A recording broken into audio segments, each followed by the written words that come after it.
again, too, you've brought up so many wonderful topics and so important. The aspect of shame. Yeah. So many people feel this because they feel they're the only ones suffering in this particular way. Yeah. And especially when we throw in things like having obsessive compulsive behaviors or thoughts that are strange to oneself or such, and just, not being able to comfortably even move into a crowd. They feel such shame about having this excessive anxiety. And I think, what you are hitting upon also here is, number one, group therapy, just walking into a therapist's Zoom room and meeting someone and starting to lay it out. That takes so much courage. Yeah.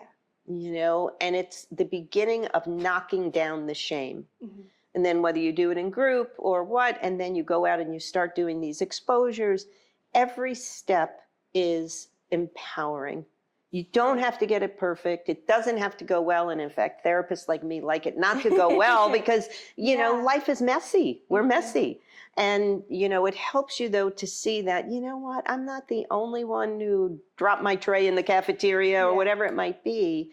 I don't need to be ashamed about this. Yeah.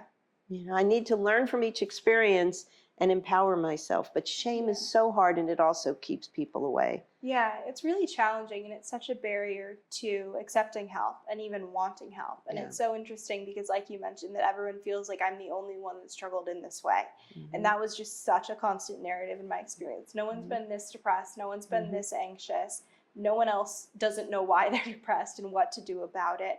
I feel like that's a very common and universal thing. I think we also get so wrapped up in almost like the way that things present. Like, well, I'm not self-harming, or I don't have suicidal ideation, or I'm not as bad as that one.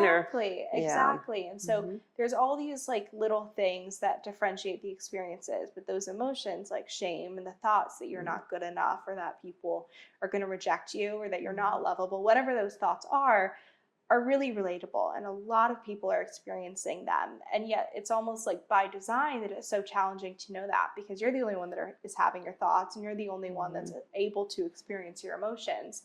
And so the anecdote really is that vulnerability of first for yourself being able to say, this is the thought I'm having, and I'm not going to try and think about something else and distract myself, but like, I'm going to sit with this thought or this fear or this belief.